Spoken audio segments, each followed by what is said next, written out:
Assalamualaikum warahmatullahi wabarakatuh. Kembali lagi bersama saya Muhammad Arbani pada hari yang berbeda ini.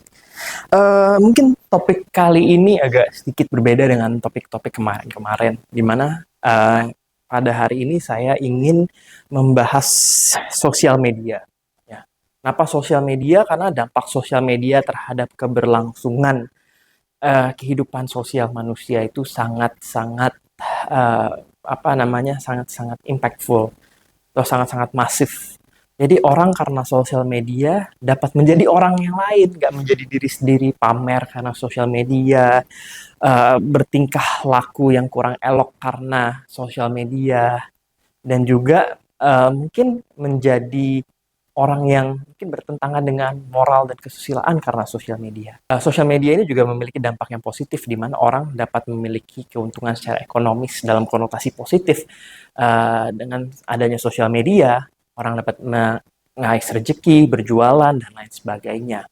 Nah, di dalam topik ini, saya ingin membahas sosial media sebagai social control.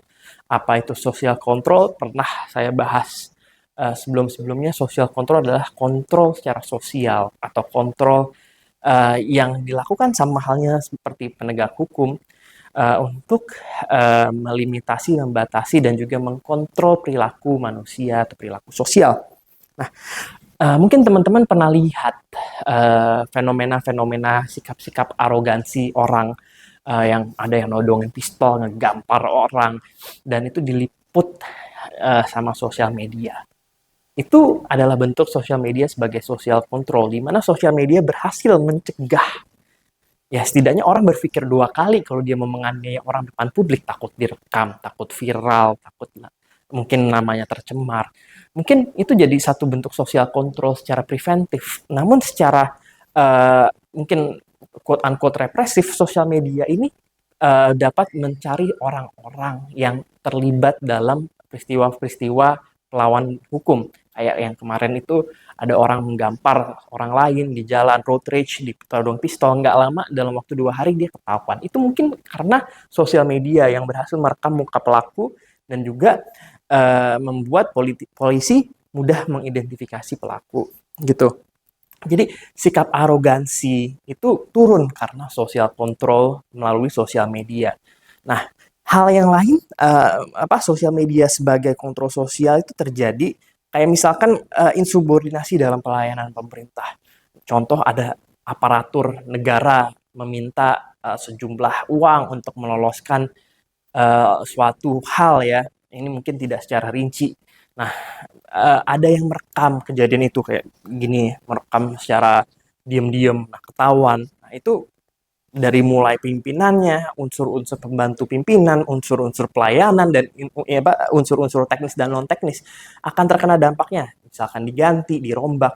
Ini adalah insubordinasi dalam pelayanan pemerintah, karena nggak boleh kan minta uang, nggak boleh apa. Saya yakin dari pimpinan yang paling atas mungkin tidak mengisyaratkan hal itu terjadi, namun yang di bawahnya melakukan hal itu sehingga menyebabkan terjadinya insubordinasi. Ini tercegah dan bisa dicegah karena masyarakat sudah memiliki yang namanya social control secara sosial media. Sosial media ini yang menjadi senjata bagi masyarakat untuk melawan ketidakadilan, melawan yang mungkin kita ketahui sebagai keangkuhan sosial atau sebagai keangkuhan. Nah, ini dapat terlawan dan tereliminasi karena adanya social control ini melalui sosial media. Jadi peranan sosial media sebagai social control itu sangat-sangat besar dan sangat-sangat impactful.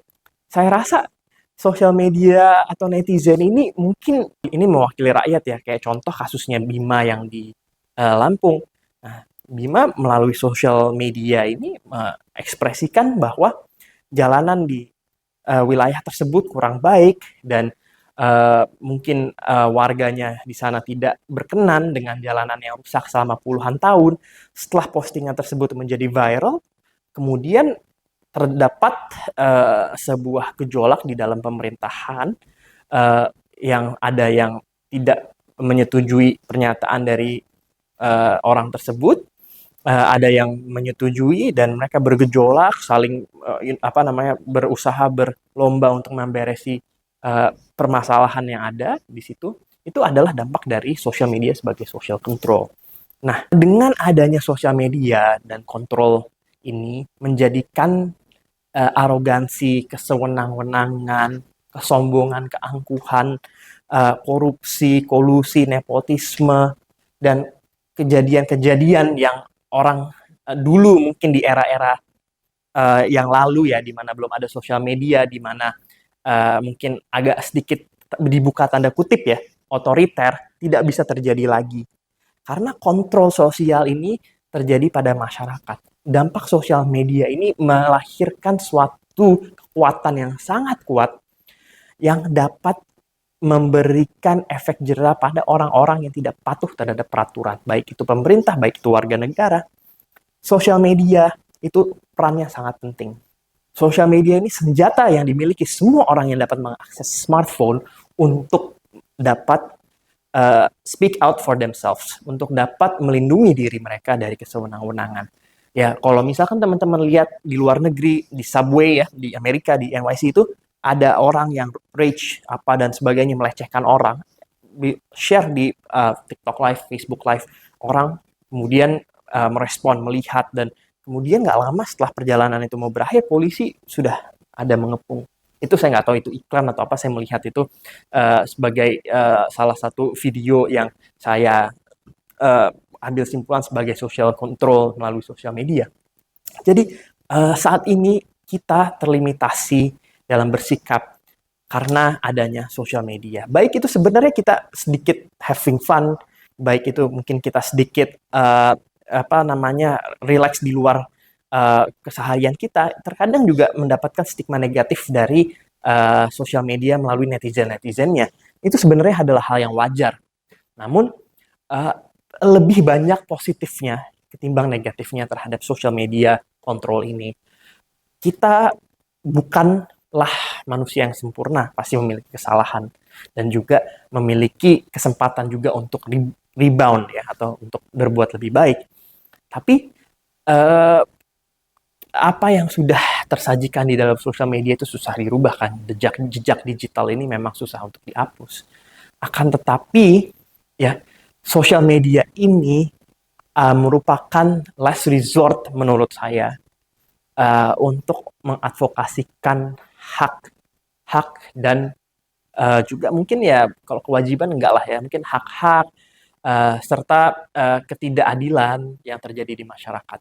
Jadi pentingnya masyarakat untuk dapat mengekspresikan sosial media ini dengan baik dan juga jangan menghasut dan juga menyiarkan tayangan-tayangan yang objektif di sosial media. Hukum sebagai panglima itu adalah hal yang tidak dapat diganggu-gugat. Namun dengan lahirnya sosial media kontrol ini dapat menjadi tools untuk mempermudah akses hukum. Contoh kasus penganiayaan yang tadinya tidak dapat exposure, tidak dapat penanganan, dan tidak dapat tanggapan, dengan di blow up di media dalam kurun waktu beberapa hari, langsung dapat atensi dari pimpinan negara. Itulah dampak dari sosial media sebagai social control dalam masyarakat. Zaman dulu ketidakadilan berlangsung secara lama, berbulan-bulan. Dan saat ini ketidakadilan dapat dimitigasi dengan social control. Saya sangat berpendapat, diulangi ya bro, saya sangat berpendapat bahwa bukan pemerintah atau bukan penguasa atau bukan pejabat yang tidak pengen mengurusi kejadian seperti ini, namun aksesibilitas mereka dalam mengetahui informasi ini tidak tersampaikan dengan baik. Bukan mereka tidak mau, tapi belum tersampaikan. Nah, dengan ada sosial media ini kan dapat disampaikan, dapat menjadi jembatan antara masyarakat dan juga para pejabat yang berwenang, sehingga menjadikan barrier gap antara penguasa dan juga rakyat semakin sedikit, sehingga itu bagus. Saya rasa siapapun pejabatnya, sosial media control ini akan tetap menjadi mitra bagi para pejabat, bagi para penguasa untuk dapat menyuarakan aspirasi dan juga dapat mengawal hak-hak rakyat.